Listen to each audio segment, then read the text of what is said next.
नमस्कार, मी पंजाब डक। आज आहे 8 ऑगस्ट 2025।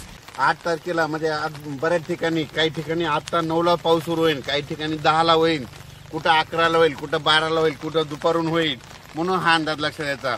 पण राज्यात सांगायचं झालं तर तुम्हाला मी म्हटलं होतं ना, 11 ऑगस्ट पर्यंत दररोज वेगवेगळ्या भागात पाऊस पडणार आहे, सगळ्यांना जीवदान ठरणारा असा पाऊस पडणार आहे, म्हणून हा अंदाज लक्षात येतात। पण सांगायचं झालं तर हा पाऊस पूर्व विदर्भ, पश्चिम विदर्भ, दक्षिण महाराष्ट्र, उत्तर महाराष्ट्र, कोकण पट्टी, खानदेश, मराठवाडा सगळीकडे हा पाऊस पडणार आहे, म्हणून हा अंदाज लक्षात घ्यायचा।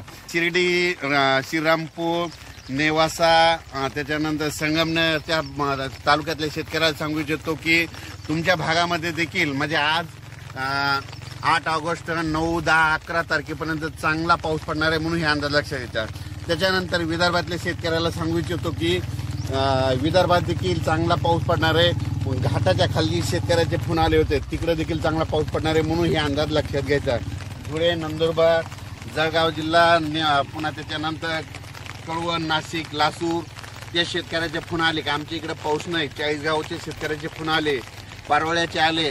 तुमच्या तिकडे आज बघा, आज दुपारनंतर तुमच्या धुळे जिल्ह्यात, जळगाव जिल्ह्यात, नंदुरबार जिल्ह्यात तिकडे देखील पाऊस पडणार आहे, म्हणून हा अंदाज लक्षात घ्यायचा। त्यानंतर पश्चिम महाराष्ट्रात देखील आज म्हणजे चांगला जोराचा पाऊस सुरू होणार आहे, म्हणून पश्चिम महाराष्ट्रातल्या शेतकऱ्यांनी हा अंदाज लक्षात घ्यायचा। मराठवाड्यातल्या सगळ्याच जिल्ह्यातल्या शेतकऱ्यांनी अंदाज लक्षात घ्यायचा। आजपासून ते 11 तारखेपर्यंत दररोज वेगवेगळ्या गावात पाऊस पडणार आहे, सगळ्यांना जीवदान ठरणार आहे, हे लक्षात घ्यायचं। आता हे झाला 8 तारखेपासून ते 11 ऑगस्ट पर्यंत अंदाज, म्हणजे आज 8 तारखे, 8, 9, 10, 11 4 दिवस दररोज वेगवेगळ्या गावात पाऊस पडणार आहे। सगळ्यांना जिथं पडला नाही तिथं देखील पडणार आहे, त्यांच्या पिकाला जीवदान ठरणारा हा पाऊस असणार आहे। त्याच्यानंतर 12 आणि 13 ऑगस्टला 2 दिवस थोडी विश्रांती घेईन। त्याच्यानंतर राज्यात 14 ऑगस्ट ते 18 ऑगस्ट परत जोरदार मुसळधार पाऊस पडणार आहे।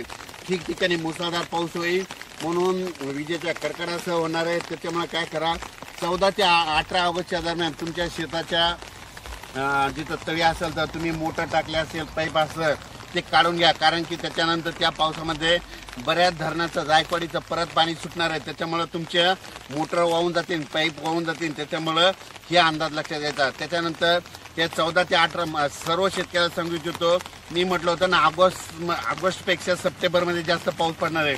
म्हणजे ऑगस्टमध्ये मी म्हटलं होतं ना 14 ते 18च्या दरम्यान जवळपास 40-1,000 गावाला पाऊस पडणार, म्हणजे महाराष्ट्रामध्ये 42,000 गाव आहेत, तर 30-32,000 गावाला चांगला जोराचा पाऊस पडणार आहे, म्हणून हे लक्षात यायचं। त्याच्यानंतर आता हे 14 ते 18चा एकदा पाऊस येणार आहे, त्याच्यानंतर 25, 26, 27, 28, 29 ऑगस्ट दरम्यान एक चांगला मोठा पाऊस येणार आहे, त्याच्यात देखील 30-35,000 गावाला पाऊस पडणार आहे, म्हणून हे देखील ऑगस्टच्या शेवटच्या आठवड्याचा अंदाज लक्षात घ्या। पुन्हा सप्टेंबर महिन्यामध्ये परत दुसऱ्या आठवड्यात, म्हणजे सप्टेंबरच्या दुसऱ्या आठवड्यात पुन्हा जोरदार पाऊस पडणार आहे, म्हणून हे देखील सप्टेंबरमधला अंदाज लक्षात घ्यायचा। सप्टेंबरच्या शेवटच्या आठवड्यात देखील चांगला जोराचा पाऊस पडणार आहे शेवटच्या आठवड्यात, म्हणून हे लक्षात घ्यायचं। म्हणजे ऑगस्टमध्ये 2 मोठे पाऊस, सप्टेंबरमध्ये 2 मोठे पाऊस आणि ऑक्टोबरच्या फक्त पहिल्या आठवड्यातच एक चांगला पाऊस येणार आहे, आणि दुसऱ्या 20 ऑक्टोबर नंतर पाऊस परत काय होणार, निघून जाणार आहे। पण शेतकऱ्याला सांगतो, भविष्यामध्ये मात्र तुमच्या कष्टाचं नुकसान होऊ देणार नाही।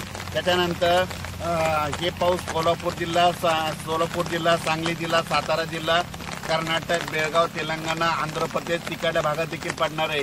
कोकणातला पाऊस कायम राहणार आहे, म्हणून हे लक्षात यायचं। अचानक वातावरणात बदल झाला, परत एक मेसेज दिला जाईल उद्याच्याला। धन्यवाद।